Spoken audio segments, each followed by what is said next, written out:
the Southern African Development Community Troika on Politics, Defense and Security met in Dar es Salaam, Tanzania last week, Thursday and Friday, where they renewed commitments to deploy neutral troops to the Democratic Republic of Congo. The often intractable conflict there has long bedeviled efforts to create a stable Great Lakes region. While rebels in the eastern part of the Congo have made advances on some cities, international community observers have pointed fingers at some of Congo's neighbors, including Rwanda, for allegedly assisting the various factions and militias there.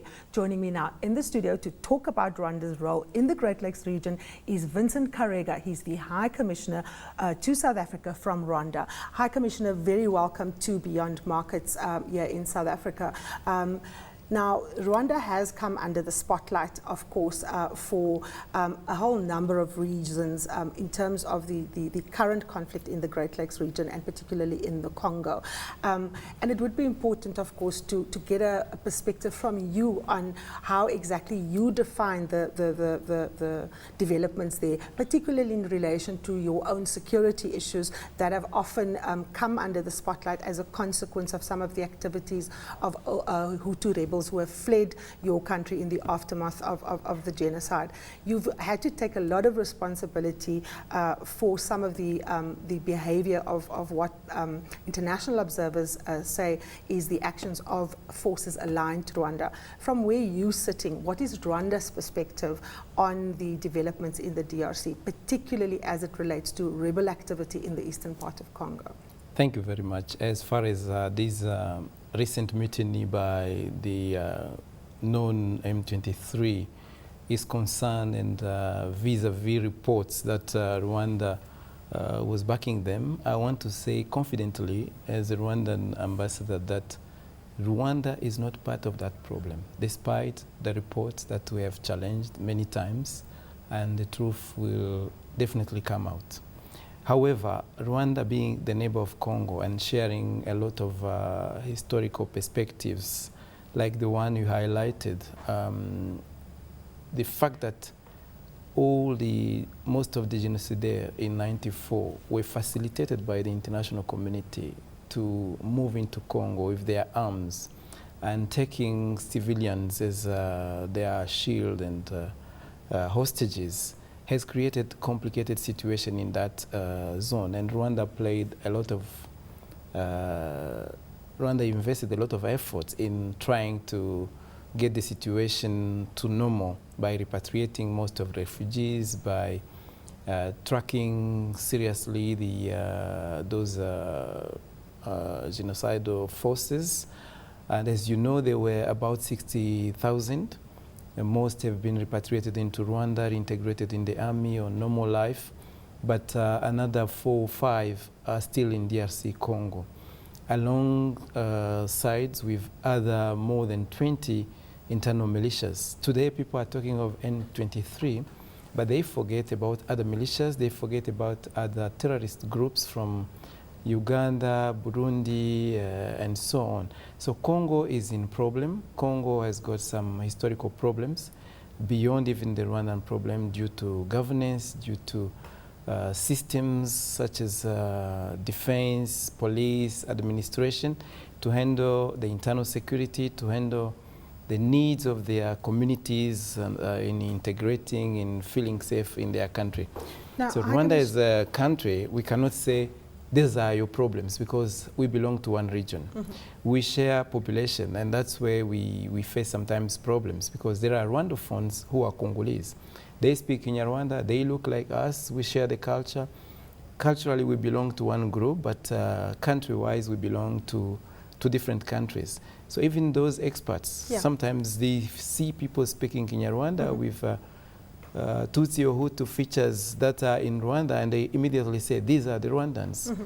Now, the United Nations as an international body has been quite persistent in terms of pointing fingers at Rwanda. Now, Rwanda itself has a complicated relationship with the United Nations, given what many would argue was the United Nations inaction at the time when there was a build-up toward the genocide in your country. Are you able to, engage with the UN on the perceptions that Rwanda is driving and fueling the tensions in that region, given the old kind of animosities that is in fact still there? And do you as Rwandans accept the veracity of what some of these UN officials are often saying? Today we are dealing with a group of experts. I don't think the whole UN or all the countries of this world totally believe in what the UN expert did. And what makes it a bit suspicious is that the report leaked to the media before being discussed, and the report was submitted before being even discussed with Rwanda. And Rwanda responded in writing to all the allegations, but those responses are not in the media in the world. So probably the group of experts did a shoddy job, but they carry a UN flag. It's much easier to convince the world than probably what Rwandans are saying, and due to historical facts, it sounds logical that Rwanda is there, Rwanda has got interest there, therefore Rwanda should be part of it. However, as I said before, we cannot let Congo die and we think we can develop alone. So we are part of the Great Lakes Initiative to ensure that the Congolese speak to their other Congolese brothers who are the M23, to ensure that the Congolese are assisted to have the capacity to also tackle other rebel groups and militia groups in their country that are destabilizing Congo and therefore the region.